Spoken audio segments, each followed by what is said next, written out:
সেয়া হয় ঘৰলৈ আহিছিলোঁ আমি বন্ধ আছিল কাৰণে চব বাহঁত চবে মিলি ঘৰলৈ আহিছিলোঁ ঠিকে আছে ৰাতিলৈকে আমি চব শুই আছিলোঁ আৰু ইনভাৰ্টাৰটো অফ কৰা নহয় দিয়কচোন তাৰপিছত ৰাতি পুৱতি নিশা পুৰা পুৰতি হেৰি হৈছে আৰু শব্দ এটা হৈছে ডাঙৰকৈ তাৰপিছত আমি উঠি আহি দেখিছোঁ পুৰা ব্লাষ্ট হৈ গৈছে বেটাৰীটো দেউতা মাও তাতে শুই আছিলে আৰু দেউতাৰ চকুত দুখ পাইছে আৰু পুৰা চিলিঙি ভাঙি গৈছে তাৰপিছত দেউতাৰ পেচমেকাৰ লগাই থোৱা আছিলে আৰু মাৰো হাৰ্টৰ পেচেণ্ট হয় খুব ভয় খালোঁ মানে গোটেই ৰুমটো নায়েই গোটেই বাৰ্ষ্ট হৈ পেলাই আৰু ল'ৰা ছোৱালীও আছিলে সৰু সৰু ইহঁত আহিছিলে চব দেউতা মা অকল থাকে আমিতো বিয়া হলো সকলো এতিয়া কালি ভাগ্য ভাল হয়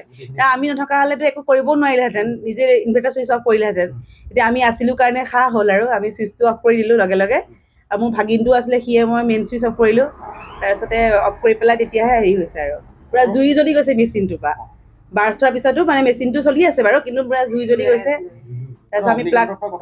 হয় হয় কাষতে হেৰি আছিলে কাঠৰ বিচনা আছিলে ধৰক আলনা আছিলে তাতে দেউতা মা শুই আছিলে যোৱাকালি 2:30 বজাত বতাহ বিজুলী একে ঢেৰেকনি যেতিয়া খুব আহে আমিতো শুই আছোঁ মোৰ আৰু মানুহজনী মোৰ শুই যোৱাৰ লগতে মোৰ ছোৱালীকেইজনী আহিছিলে তেজপুৰ ফুৰিবলৈ সিহঁতো সিফালে শুই আছিলে তাৰপিছতে যেতিয়া ঘমকৈ মাৰি ফাটি পেলাই ওপৰত গুঠি গৈ টিং হেৰি ফাটি পেলাই তলত পৰিছেহি ফাটি চাৰিওফালে বিয়পি পৰিছে তাৰপিছত সাৰ পাই লগে লগে উঠি নুমাই পেলাই কি কিছু কোনোমতে আমাৰ এটাৰ প্ৰাণখিনি বাচিছে আৰু বেটেৰীটো ফাটি ফাঁ হৈ পেলাই ফাঁ হৈ পেলাই পানী ওলাই উপঙি চাৰিওফালে গুচি গ'ল কদম্পি আমি ৰক্ষা কৰিছোঁ আৰু চকু দেখি আঘাত পাইছোঁ চকুটো ইয়াৰ চকু লাল পৰি আছে তাৰপৰা অলপ মানে এতিয়া দেখাৰ পোৱা নাই তথাপি ডাক্তৰ এটা দিছে লগাই দিছোঁ তেতিয়া এনেকৈ আছোঁ আৰু ইমানেই